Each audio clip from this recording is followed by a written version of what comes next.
गई है। मुझे लग रहा है कि मैं यहाँ पर जल्दी ही पागल हो जाऊंगी और जल्दी ही मुझे पागल खाने में भर्ती करना होगा। मैं तो सच में ही 2 ही दिन में परेशान हो गई हूँ। मुझे तो यहाँ का कुछ सिस्टम ही समझ नहीं आ रहा। अब बड़बड़ाते हुए ही सही, लेकिन स्नेहा सभी के लिए खाना बनाती है। बड़ी मुश्किल से नींद के झटके लेते हुए वो खाना बना रही थी और वो सब्जी में गलती से नमक की जगह चीनी डाल देती है, जिसके बाद सभी को खाना परोसा जाता है। तो खाना खाने के बाद सभी का मुंह बन जाता है और सब कहते हैं, भगवान बहू, तुमने आखिर खाने में चीनी क्यों डाल दी है? सच में बिल्कुल खाने का स्वाद ही ज्यादा गंदा आ रहा है और मुंह का स्वाद भी पूरी तरीके से बिगड़ चुका है। क्या कहा? लेकिन मैंने तो ठीक से ही खाना बनाया था। मैंने तो खाने में नमक ही डाला है। मैं भला खाने में चीनी क्यों डालूंगी?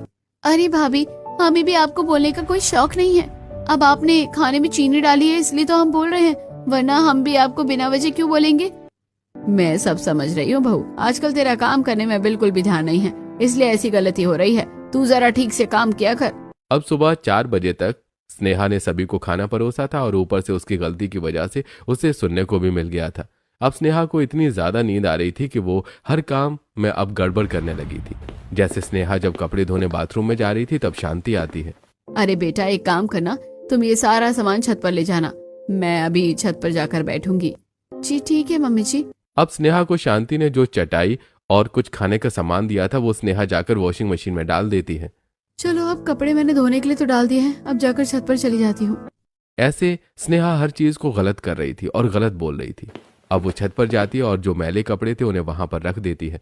धूप में स्नेहा को नींद आ जाती है तो वो वहीं पर बैठे बैठे सो जाती है। तभी वहां पर शांति आती है और स्नेहा को उठाती है। अरे बेटा उठो, तुम यहाँ पर क्या कर रही हो? कुछ नहीं मम्मी जी, मैं तो बस यहाँ पर डांस कर रही थी, दिख रहा है ना आपको? अरे बहू, अब तू मुझे उल्टा जवाब देने भी लग गई है। साफ पता चला है कि तू यहाँ पर सो रही है। ये भला कोई सोने का समय है? बस मम्मी जी, मुझे नींद आ गई थी इसलिए थोड़ी देर मैंने सोचा कि झपकी ले ली जाए।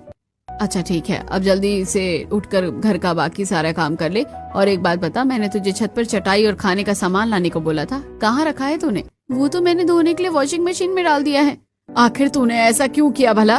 क्यों किया से क्या मतलब है मम्मी जी? आपने ही तो मुझे कहा था कि सारा सामान धोना है, इसलिए मैंने सारा सामान ले जाकर वॉशिंग मशीन में डाल दिया और उन्हें धो दिया।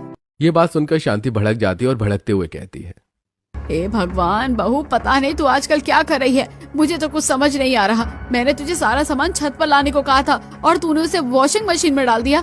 और एक बात बता, ये गंदे कपड़े यहाँ क्या कर रहे हैं? क्योंकि इन कपड़ों को आपने मुझे छत पर लाने को कहा था। मुझे तो लग रहा है बहू कि कहीं ना कहीं तेरे दिमाग का स्क्रू थोड़ा ढीला हो चुका है।